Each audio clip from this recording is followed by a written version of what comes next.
April 29 ஞாயிற்றுக்கிழமை.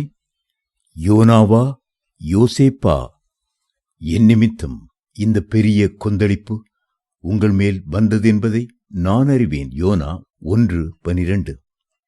உங்கள் குடும்பத்தில் யோனா யார்?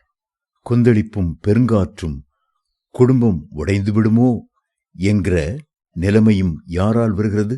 சாபங்களும் பாவங்களும் உங்கள் குடும்பத்தை சூறையாட காரணம் நீங்கள்தானா? ஒரு யோனாவால் முழு கப்பலிலும் போராட்டம் வந்தது.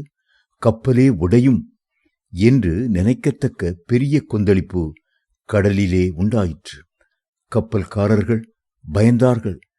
சரக்குகளை கடலிலே எறிந்தார்கள். மாலுமி தத்தளித்தான்.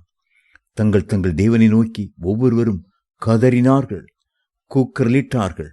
ஆனால் கர்த்தருடைய ஆலோசனையை கேளாமல் தர்ஷீஷுக்கு பிரயாணம் பண்ணின யோனாவோ அயர்ந்த நித்திரை பண்ணினான்.